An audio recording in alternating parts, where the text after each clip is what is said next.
Hey Bat fans, Luke here, ready to Bat Chat about another Bat book, and today we're going to take a look at the trade Gotham Underground. Gotham Underground was a 9-issue miniseries, and it was written by Frank Tieri. Frank Tieri should be a writer that most Bat fans should remember, or at least recognize. Amongst other things he did in the Bat world, I think most prominent lately was that he had a good run on Harley Quinn right after Amanda Connor and Jimmy Palmiotti kind of stepped off on that title. And then some of those kind of tie-in miniseries, he actually wrote two. Then he left, and Sam Humphrey kind of jumped on that title. And then on the indie side, he's currently doing some stuff on the Archie universe. And then the one I've been reading, and it's just wrapped up, is oh goodness, it's Jughead the Werewolf, Vampironica. I like that's the only Archie book I'm reading is the Vampironica one, but I had like a crossover between Vampironica and Jughead the Hunger, so it was okay. So, but anyway, Frank Tieri recently is a writer that is a pretty good writer. I dig him. He has some kind of tropes here and there where might kind of take you out of a story a little bit, but as a whole, solid. We have the artist on there is California, I think Jack California. Let's make sure I'm pronouncing. Don't even say. It's just J. Whatever. Yeah, the artist solid in this. So, anyway, talk about the story. Gotham Underground. Before kind of really delving into it, it's kind of important to understand. We kind of keep in perspective. Hey, what time period is this happening on? This occurs if you're keeping like a Batman timeline at home. A little bit between Detective and Death in the City. That was right during Paul Dini's run on Detective Comics, and I actually did reviews of those two trades. Not too long ago, but it's on my channel. They're there. Very solid books. And right before Batman and Son, so we're getting right before you get into Grant Morrison's run. And in addition to, I kind of want to say maybe right after Face to Face, the original one. So this is getting, if you're just kind of looking at, that's where you're looking at right before we're getting into the Grant Morrison run in Batman. In addition to, we're looking at this occurring after the events of War Game. Why is that important? Well, during War Game, if you remember that story, it's sort of like a sprawling epic. Maybe not as good, but I enjoyed War Game. War Game that dealt with Black Mass kind of taking control of Gotham and the crime world. And after War Crimes, Batman obviously took down Black Mask, and now that kind of left a power vacuum in the criminal underworld in Gotham. That's where you kind of enter Gotham Underground. Is that right now you're starting to see kind of rise of the crime lord in the underground, focusing not much on the mask. And you hear the term masks a lot. And you have to kind of go back to even year one, where, or not year one, Long Halloween, where Falcone's bringing up the points of hey, all the masks, the freaks taking over Gotham, and one of like the good old days. And the good old days were even mentioned here. I think it's in the second chapter, where it was like when things were run by the crime lords. It mentions here things, people like the Irish Wounded Ravens, the Italian East Siders, the Freeman Gang, the Jewish Sons of David, the All Americans. They mentions them, the gangs of Gotham. That was like Gotham in its heyday, whereas crime, ruled Gotham, but in a way that it kind of had checks and balances amongst itself, and then as a whole, all the crime families kind of profited. But when these, the masks showed up, that structure kind of went away, and now there's this unchecked criminal underworld that's running around where the gangs, the people that kind of want that power vacuum back, are kind of revolting against it. And this is where the story kind of picks up. It's the gangs trying to regain that power structure. And what you see in this is basically, if you're looking at the villains in this, there's a character called Tobias Whale, who came from Metropolis. And then we have Johnny Stitches Donato, and I think I'm butchering the last name. But he also came from Metropolis, and a warring faction rival between those individuals are carrying over from Gotham, from Metropolis to Gotham. And then also we have the Penguin.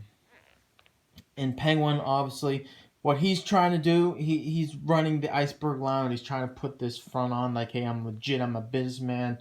But at the same time, he understands there's an opportunity to seize control of the Gotham Underworld, and he's trying to capture that as well. So those are the main, if you want to say, villains in this story. But this story, one of the things that makes it so good is that there's so many people in this. Just looking at the cover, a lot of these are cameos. Some go more in depth than others, but Penguin, Spoiler shows up in this story. Obviously, Commissioner Gordon, Scarecrow, Hugo Strange, Batman. Believe it or not, Batman doesn't show much in this story. This is a heavy story of Matches Malone, though. So if you like Matches Malone, this story's for you. Vigilante, that's Tobias Whale right there. Let me see if I can pull up a little bit. When I show you the book, we'll kind of go into this a little bit. There's Matches Malone. Mad Hatter does show up in this a little bit. Catwoman, Cassandra Cain, Oracle, Huntress shows up in this. Red Robin, then he was Robin. Tim Drake, Man-Bat, Batwoman does show up here briefly. Nightwing has a prominent role in this story. Ventriloquist 2. This is how I know this story occurs right after, Death of the City and Detective, because that's when she shows up. So, and then Bane. We actually have the Suicide Squad in this story, and not the Suicide Squad of today, but it includes Bronze Tiger, Bane. Let's see, we'll just jump right to it. Trying to think the members of the Suicide Squad who are actually in this story. I can't remember off the top of my head. I want to make sure I list them all. Captain Boomerang, Deadshot, Bane, Bronze Tiger. I can't remember who she is. But anyway, this Scarecrow, if I didn't mention him already, there's a ton of people that show up in this book. And yeah, the Joker shows up here. Two-Face, you've seen him. He shows up. So yeah, some of the main villains actually show up in this. Scarecrow, Penguin, yeah, so forth. But predominantly, these are other than, Penguin, the villains that we know of, they kind of take back seat to some B and C list villains in this story. And this kind of gives prominence in those B and C villains. Zaz shows up here, actually has a pretty good role in this. But it really gives the lesser named villains a chance to really shine in the story, and I really enjoyed it.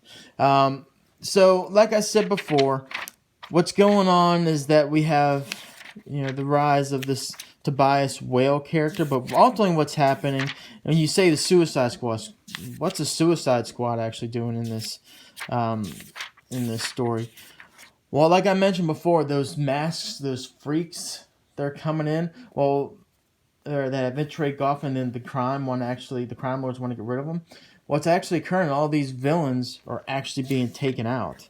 So he's opened up the story, and Batman's being hunted, or Man-Bat is getting hunted, and then gets captured and gets taken away. So all these villains are actually being captured, and what Penguin is doing while he's kind of running a legit Iceberg Lounge business, he's kind of, don't want to say, it's kind of mentioned in here, kind of like an underground railroad for all the villains to kind of sneak out of the way from the grasp of the Suicide Squad.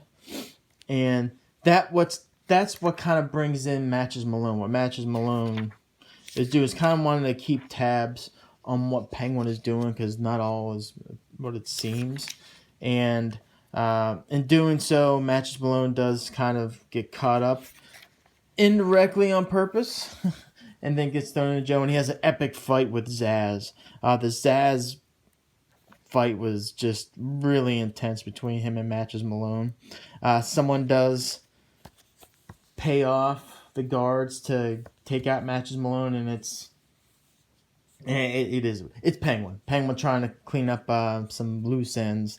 Zaz's portrayal in this I thought was really cool, and really just it was a great fight, and it wasn't just brutal violence just for the sake of it. Actually, I think served a plot to kind of flesh out and show Zsasz is a legit villain, but also, I mean, just thinking about it, how corruption and rampant that influence is in Gotham, what I just thought was really well done by Tieri. Tobias Whale, I do want to mention him. Tobias Whale, like I mentioned before, comes from Metropolis, was run out by this character. There's Tobias Whale, trying to unite all the crime lords, kind of form like a committee, just like he kind of wants to get us back to, like I said, the old days. He'll kind of lead the committee, but everyone else is kind of come on board. Hey, let's kind of get back to the good old days. And he's going up against this character named Johnny Stitches Donato. Again, I'm probably butchering that last name. Let's go right to that part of the story, which I thought was really interesting. And the way his introduction is kind of shown, it just kind of gives credibility to this person right off the bat.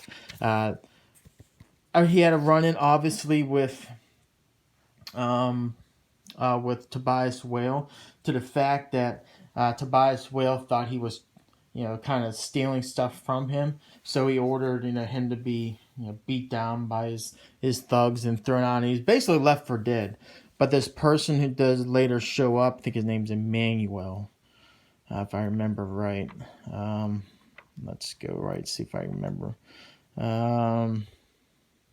Mannheim, and he is the leader of this group that, to be honest, I did not really know too much, but it's a group called the Intergang. And the Intergang is primarily set in the Superman universe, and they're now infiltrating Gotham because now he wants control of Gotham. So you Superman fans will kind of get more of a, I guess, relevance of what the Intergang is. But hey, the Intergang leader here is bringing back Johnny Stitches, and he basically rebuilds him from scratch, and this is basically what you get. And right away calls in this prostitute, and he wants to get an ear, and so he's asked, obviously the prostitute didn't know at the time, but he's like, hey, let me see your ear, and she's like, whatever, rocks your boat type of thing. And he basically cuts off her ear, and the scene's like right off the bat, you see him got the knife, and you see blood splatter going up across at the window in his room. Just sets right off the bat this type of twisted character that this individual actually is.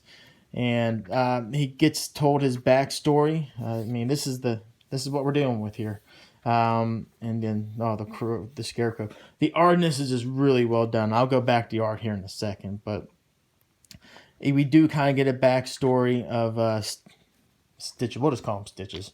Handsome Johnny, what he was before, and you just see how he was just beaten and left for dead. And they show this one scene of throwing him outside the window, and yeah, it's right there. You just see how bad he was, and then again he's just kind of rebuilt from scratch. You just kind of see all these body parts from corpses and things of that nature, him being rebuilt. So you had an interesting little backstory of him, but then this kind of goes right into it. Actually segues really nicely into what the Penguin's doing. So what we have a now growing faction between Tobias Whale and Stitches. Then also you got the Penguin. What the Penguin's doing, he's just sitting there. He's recruiting, everyone in the lowest of the low, the criminal underworld, prostitutes, drug users, C-list villains, and brings them in and say, hey, you know what? I'm gonna arm you, and we're gonna take the fight to these Intergang folks. And basically, what they're kind of like knockoffs. You end up seeing them. He gives them all these toys and things of that nature. They're like, some adopt like a Joker moniker, or someone actually shows up as like a Lex Luthor type thing. As you kind of see, there's someone like a faux Joker, a Lex Luthor, a Deadshot, and he's like, hey, we're gonna take the fight to them. We're gonna take control of Gotham. So that's where you kind of get the crescendo. And then what weaves in between all this, obviously, is the GCPD, because now you have, obviously, rise of crime, but you have the Bat family kind of stuck in the middle between all this. Spoiler, kind of more on the Penguin side in this. Interestingly, I mean, this is like the whole Bat family. Batman shows up at the very tail end of this, because obviously he's stuck in, Arkham Asylum / Blackgate with the Matches Malone persona. But this is, you got Wildcat shows up, Huntress, like I said before. This is really, the Bat family taking a fight to the criminal underworld. This character Vigilante shows up in this, and Vigilante and Batman have a nice little fight that actually opens up into the, I want to say, the penultimate chapter of this story, if I am correct. Let me see. Is it chapter 7? No, 8, yeah. Chapter 8. It actually opens up the fight between Batman and Vigilante. It's like 6 pages of just straight up fighting, no words. Just like epic clash between those two. Now, at the end, there is a twist in this. I mean, that's also great art right here. There is a twist where, the Intergang and Tobias Wales kind of comes into play, and then they actually try to both team up to take out the Penguin, but there's another twist at the very end how the Penguin actually survives. He was actually given to the point where, Penguin was basically given an ultimatum: leave Gotham or die. Got 24 hours, make your choice. Kind of like a Saw thing. But Batman comes to save the day. I don't think that's really too much of a spoiler in that, but the motives for it kind of makes sense. You got this Intergang crew coming in, and you got this rise of activity in the crime world. Hey, Batman wants to keep a beat on what's going on. Hey, you know what? I saved you. Guess what? Your payment for my protection of you right now is, hey, keep me abreast of what's going on. And that's generally the plot. There's some things I didn't touch on, Stitches and Tobias Wales, that I'm not going to go too far in depth. This book also does great things like you would have saw in Gates of Gotham, where it kind of goes back and gives you some back history of not only Gotham, but some characters. I mean, you actually get a brush of history of the Cobblepot family in this.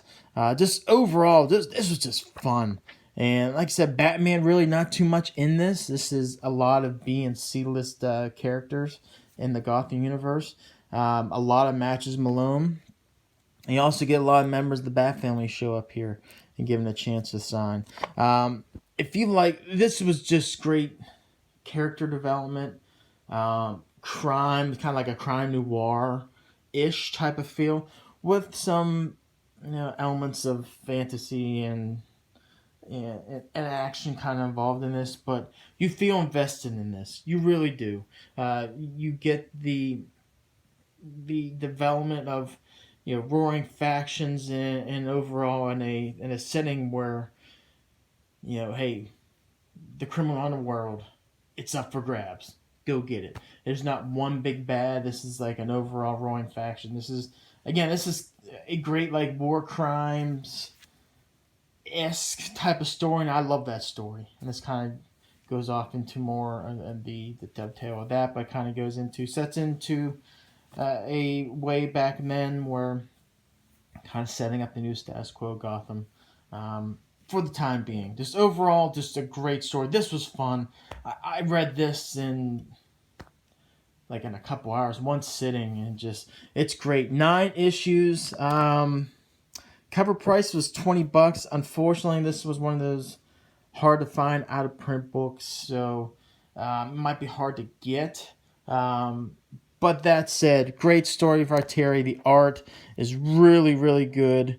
Man, it's just this is the only thing that kind of made me kind of wonder. But I gotta remember, this is setting up in the beginning of the freaks coming into Gotham. So the Poison Ivy character, that's kind of how she was. So you gotta kind of give that a pass a little bit. But overall, just great art. There's some graphic parts in it. I already showed you the prostitute getting her ear cut off and whatnot, blood splashed up against the window in the room. You have the crucifixion of Scarecrow while he's still alive. Um, it's just overall, just great art, great story. I'm giving this a 4 out of 5. I was debating whether or not to say, hey, 3.5 because overall the characters involved, but heck no. 4 out of 5. Highly recommend it, but it might be hard to get your hand on. So, anyway, Gotham Underground. Hit me up in the comments below if you read this book. We'll bat chat and go from there. So, don't know what the next video is going to be, but probably, I don't know. It just might be another trade. I'm in a big trade hunt right now. So, until next video, take care.